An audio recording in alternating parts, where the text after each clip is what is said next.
Wow. I'm actually recording. I'm actually doing this. I'm actually finally doing the thing I said I would do my very first year of law school, but nevertheless, we are here. My name is Ayana, and I am from a small rural town in South Carolina called Barnwell, the Low Country, if you will. And I am a third-year law student at Georgetown Law.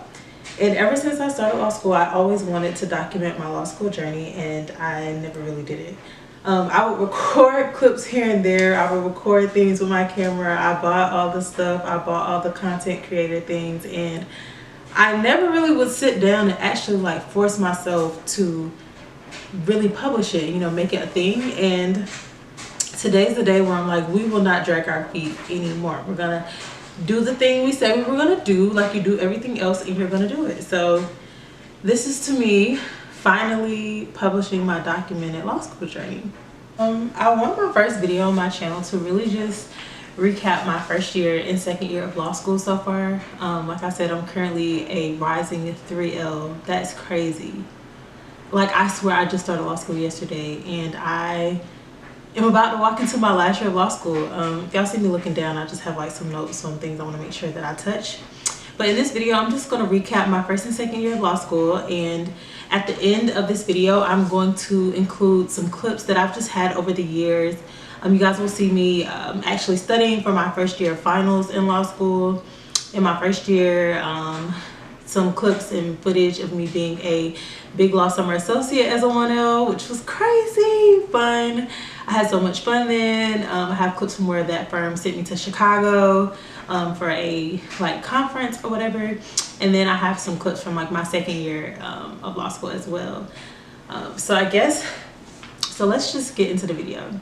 I can break my first year of law school down into 3 separate areas. One, the work was unlike anything I've ever done before. The workload and the amount and the type of work that I would be doing, just totally different type of work. Second, a different type of social life than what I was used, having a different type of social life than what I was used to. And then 3, how I handled, you know, my responsibilities of being a friend and a family member while also, you know, taking on something challenging like your first year of law school. So I'll say the work was different to the extent that you've never done the type of work that you do in law school that you did in undergrad. And when I say that, I mean the amount of reading is massive. Massive. The amount of reading is crazy. And how people spend their time in law school is totally different. Some people may brief their cases and read every word of a casebook every day. That was not me. Some people, like myself, I spent most of my time in the amount of time that I, you know, use studying. I spent that time focusing on my outlines, working on hypos, and doing practice problems and going to office hours.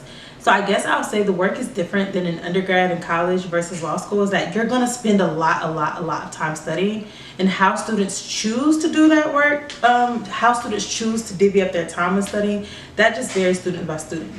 I'll say another thing with the work in law school was in undergrad and college, I feel like we spend most of our time regurgitating things. Like, we'll go to class, a professor will teach you something in college, and on an exam you just tell that professor everything they taught you and you're going to get an A.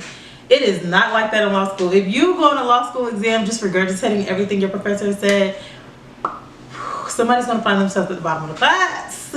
And that's just how it works. I don't make the rules, that's just how it goes. So I would say that was totally different in law school.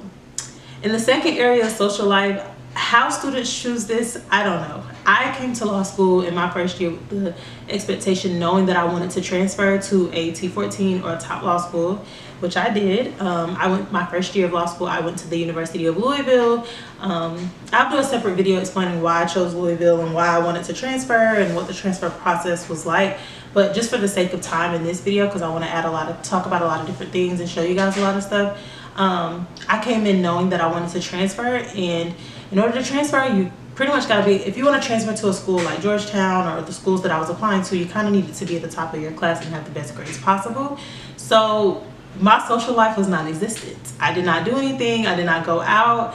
I was like one of those kids in the dungeon just studying every day. And you know, I'm not knocking people or knocking anyone who chose to have a social life. It's just that I had different goals, and I just decided to tuck myself away and just, be to myself and study hard for my first year. And luckily I found another first year student who was serious about making good grades, and we both just locked in. We was just locked in, wasn't worried about nothing else. And also, I was never really a nightlife girl anyway, so my partying days was like college, sorority parties and all that stuff. Like, I had my fun with that stuff. Like, I was 23 years old my first year of law school. I was ready to buckle down pretty much. So not having a social life didn't bother me.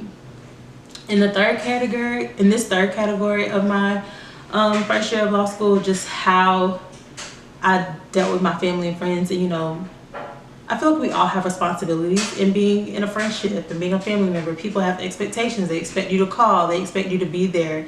And this was a time in my life where I just did not have time to sit on the phone all day. I did not have time to sit on the phone, kiki. I was always in the library, always really busy, always doing something school related. And when I wasn't, it was like my me time. Like, I was really trying to, charge up and get ready back for the next day. So I just had honest conversations with people in my life that was used to talking to me on an everyday basis that, this year is going to be a little different for me. I'm going to be a little MIA. I might not answer the phone all the time, but if it's something like daring and really like, you need me, like, I'll be there. Just send me a little text message or whatever. But I literally went to the extent of having like, how like you share your location with people. I literally had in my phone labels when I was at the library or when I was at a coffee shop: do not call or text me, currently studying. I had that, and I would advise that for other law students too. If you're in your first year law school and you don't want interruptions, and you got a line sister or a friend, or that was not shade of my line sisters, but a friend, or for me, my mama want to call you and talk to you all day, baby, we don't have time for that. We're studying, okay? We don't have time for the distractions right now. There's a time and a place. So I would say the last thing I want to say about my first year of law school, I was so fortunate, blessed, lucky, whatever you want to call it, for those, whatever you guys think. But for me, I think I was so blessed in the sense that I got a big law job as a first year summer, and that does not happen. I think it's becoming more common now, but it wasn't. I was pretty much told that you probably are going to work for free your first year, and that's okay. But for me, I was straight up out of poverty, coming as a low-income, poor first-year law student. I could not afford to work for free, and I was trying to get the biggest and baddest job that would pay me the most money, and I ended up snagging a big law summer job in Cincinnati, Ohio. I had the time of my life there. That firm sent me to Chicago for a conference. I got to do the 1L LCLD conference, which was pretty cool. I mean, that firm just gave me the best experience of my life. I did not return to that law firm my second year, which was this past summer that just ended last week. I didn't return because that job was in Cincinnati, Ohio, and I wanted to be in the Southeast and not really in the Midwest. So I chose a different firm, and I just wrapped that up last week, literally where I am now in back in the Southeast. And I love it there. I just got my official offer, so your girl will be there after graduation. But yeah, I had a great time being a 1L summer, got a lot of experience, and I think it was really cool to get 2 big law summers in law school. I know some people say, oh, you're going big law anyway, then you should try to do something else, go work for a judge, go do anything else. But I wasn't fortunate enough to really make those options. I needed money, and it is what it is. But that's all I have on like my first year recap. I'll do more like in-depth videos of things I talked about in there, and like grades and how I studied, what kind of grades did I want to make as a 1L, what kind of grades did I need to make if I was serious about transferring law schools, and what that process looks like. I'll do all of that. Now, as for my second year of law school, totally different than my first year of law school. One, I had transferred schools. I had went from the University of Louisville to Georgetown, 2 starkly different schools in the nation's capital. It was absolutely insane, and I'll have to make like more of an in-depth video comparing my first year in law school in general, and comparing the experience going from a school like Louisville to Georgetown, and not in one of those like snobby ways of like, oh, I go to a T14 or a top law school now, barely T14, barely a T14, but I would not that kind of video, because that stuff really don't matter in hindsight, but just really though what the difference is, because I know there's a lot of people who definitely want to know that tea, and it's totally different. Just the types of students, the type of environment. I'll do an in-depth video on that because that needs its own video. But my second year transferring to Georgetown, I want to talk about the biggest difference right now that I'll talk about are the types of classes and clinics.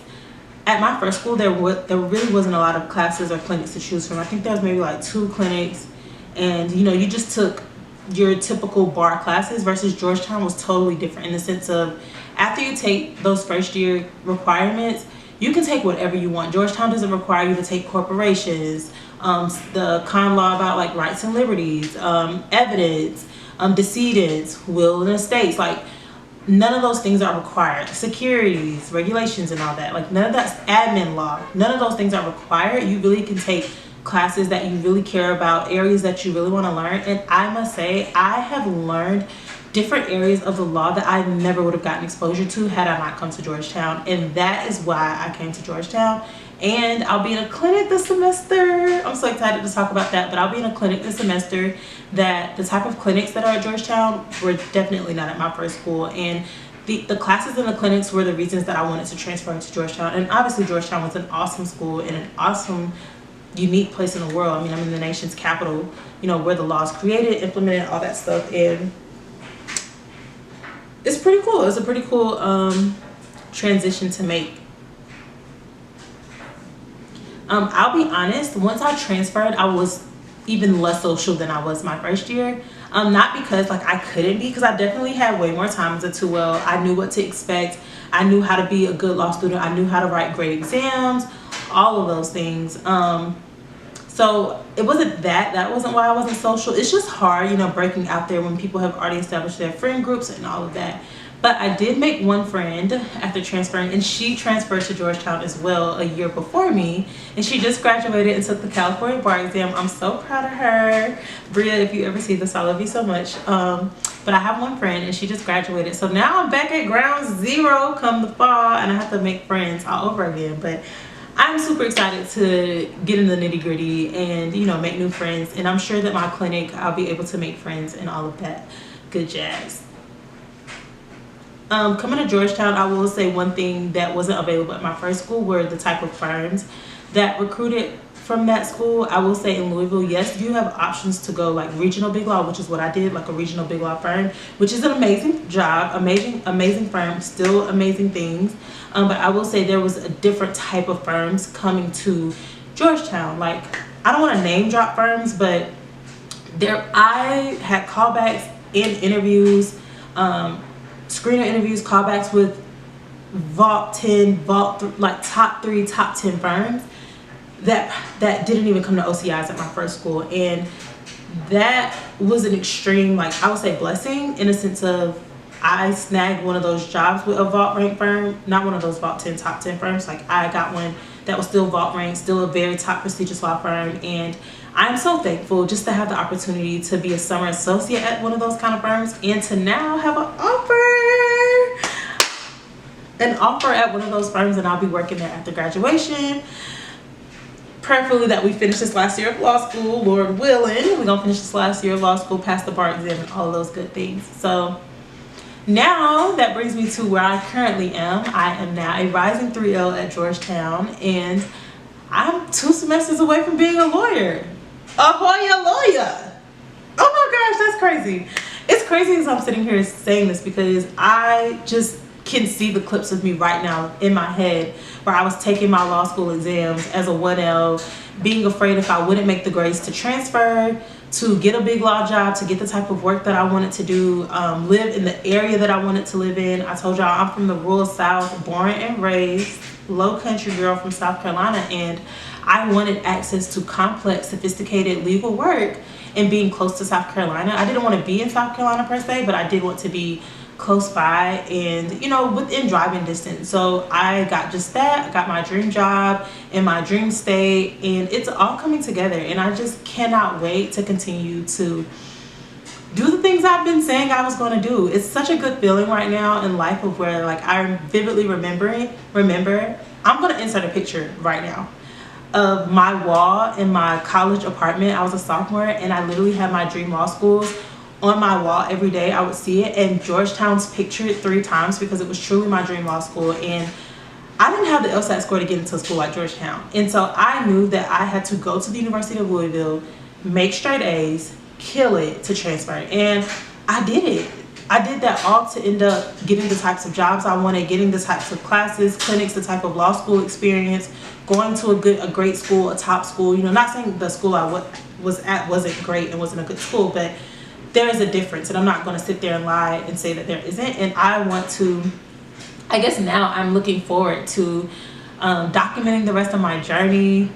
I want to be more intentional about documenting my last year of law school, showing really what it's like, and most importantly, just not just being a black girl at a school like Georgetown, because there are plenty of black women at Georgetown and top law schools and in big law now. You know, we're seeing that, but showing what it's like to be a rural Southern black girl from poverty at a school like this, that's about to embark a career like big law. I mean, it's life-changing. This has all been life-changing to me, and I can't wait to document and show other little girls who are from the rural South, people who are more like me, who relate to me, who talk like me, who sound like me, who look like me, who wear long hair, long braids, and still want to be authentically, unapologetically a black girl. I'm so excited to show what it's like to be in this space and still be yourself, still be unapologetically black, still be authentically you, because I have not changed anything about myself. I'm not code switching. I'm not doing anything. I'm not faking the funk to get in these rooms and these environments that I'm in. It's truly just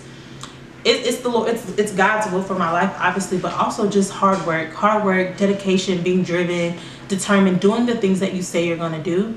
But without any further ado, I'm going to now take this time to insert some clips from my first year of law school when I was studying, some clips from where I was a big law summer associate in Ohio and me going to Chicago on a conference, and then finally some clips from my second year of law school, from studying to just embarking on my fitness journey. Another thing you guys will see in the video that I should have said, my first year of law school, my first semester, I neglected my fitness and my health, where I was just studying, and you will visually see how big my face was, how heavy I was. My life was so heavy, my heart was heavy, everything about it, just being so stressed out, trying to get the straight A's, to where I neglected my body. And you'll see from the clips from Georgetown, once I start my second year of law school versus my first year, how intentional I was about prioritizing my mental health and my physical health and like fitness, as well as my studies, because one wasn't more important than the other, and that I had to pour into myself before I could pour into my law career and my law school career. So that's another difference I would say that you guys will visually be able to see. But in the meantime, I'm going to insert those clips now, and without further ado, I'll bring those back. Thank you for watching this first video. I can't wait for y'all to get to know me and for me to continue posting more videos and being more intentional about posting and documenting. And it's going to be a journey. Get in for the ride, baby. Buckle up. Buckle up, because you're gonna love it here. And again, just thank you. Make sure you comment, like, and subscribe. Bye.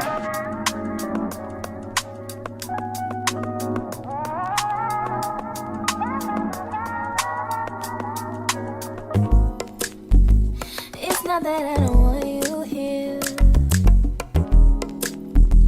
It's something about the way you stare into my eyes. I know that I don't make things clear. I fall for you every time I try to resist. We can get away. Come chase beach views and then every day. All I wanna hear is an visions that we play. Sit right next to you. I try not to show how I feel about you. Think I wish away. Really wanna, I just wanna get away. Sit right next to you.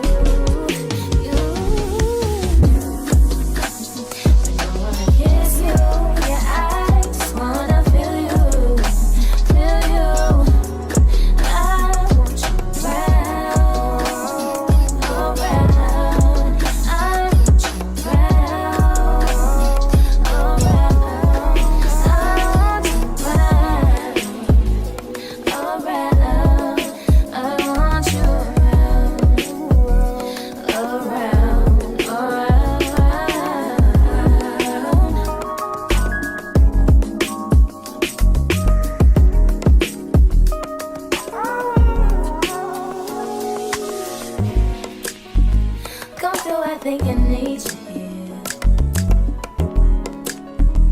I swear it's time to keep these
that I don't want you here.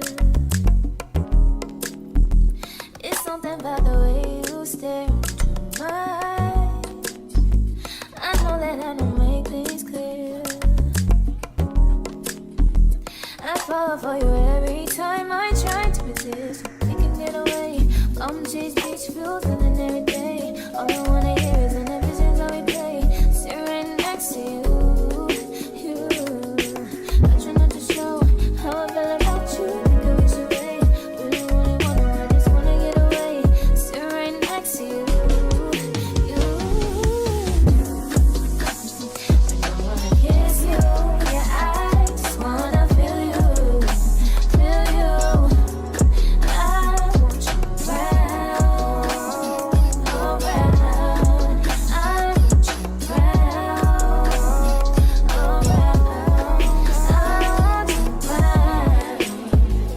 I want you around, around. I want you around,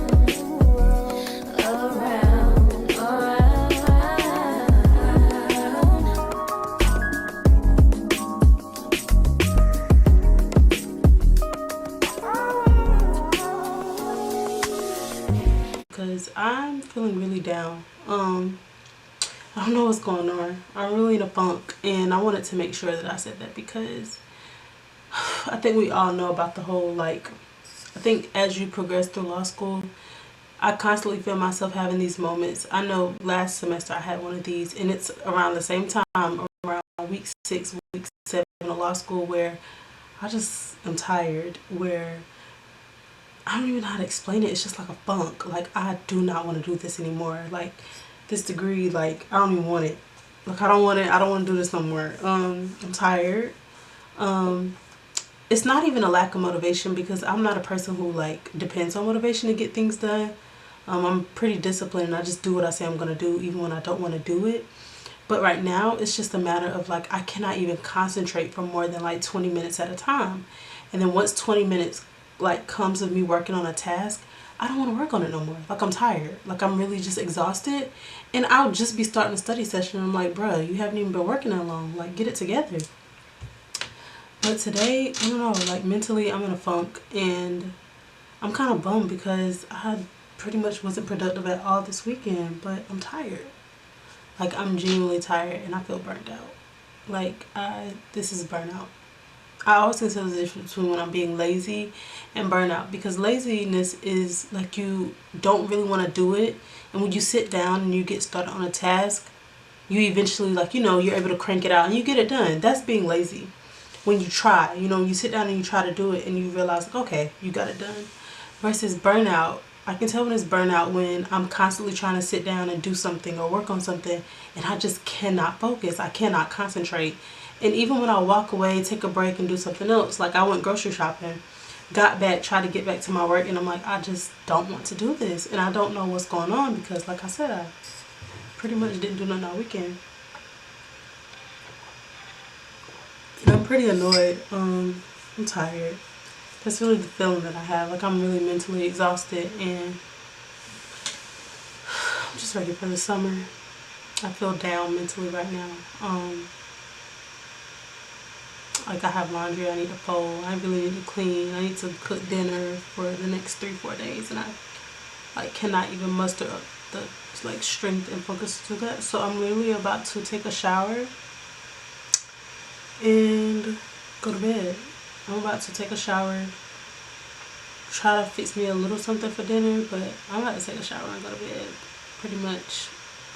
Just wake up tomorrow morning, go work out, and I have to work tomorrow from 11 to 3, so hopefully when I get to work, I'm ready to just crank out some work. And I just don't have a choice tomorrow, like, regardless if I don't feel like it or I can't concentrate. Like, this week I really have to hit grind time, because week after next week starts spring break. Spring break starts not next week, but like next Thursday my spring break will begin. And I have a lot of stuff I have to crank out, like a lot of work I have to crank out. So this is the thing I hate about law school. It's like you're constantly required to perform at a, like, here, and mentally you're like here, but you still have to perform like there. And it's like right now I'm in one of those moments where I don't want to perform at all. I'm tired. I think this is stupid. Like, I can't believe I'm not about to graduate. Like, oh my gosh, I can't believe it's some people about to graduate in May and it's not me. But I get it. I have not been doing this. I'm only in 2L. But it's like, I'm just so tired. Like, this is just unnecessary. 3 years of this is just ridiculous. Like, I am seriously tired right now. I'm super exhausted and just burnt out. And not only that, I would say for me, I know my burnout comes from just being so ambitious, wanting to accomplish so much, wanting to achieve certain grades, not just wanting to do the bare minimum. Like, I'm just not one of those people who's like, okay, I got a job now. You know, I got a job, which technically, yeah, I have a big last summer job coming up. But that doesn't mean I have a job at the graduation. You know, I still got to go this summer and perform. Versus I know a lot of people, like when I'm venting to other students or students are venting to me and we're talking and they're like, why are you putting all that stress on yourself? Like, oh, you already got a job. And it's like, whoa. No, I don't, technically. And even if I did, like, that's just not who I am. I don't really like to have, you know the rest. I don't like to have stuff. I really want to continue to make the same grades I made at my first school that allowed me to transfer. And so far, I've been able to do it. But it's another semester of trying to perform at this high level, and I'm tired. And it's like part of me does just want to do my best and go on about my business. But we push. So I'm about to take a shower. I'm gonna make me some dinner and watch one of my favorite TV shows before I go to bed. I'm just gonna wake up tomorrow morning, go to the gym, and that's it. I will see y'all. Don't know what you do to me. Between me and you, I feel a chemistry. I won't let no one come and take your place. Cause the love you give, it can't be replaced. So no one else can do what you do. That's why I'm spend my life with you. I wanna please you in any way I can. I wanna share my world. Don't you understand?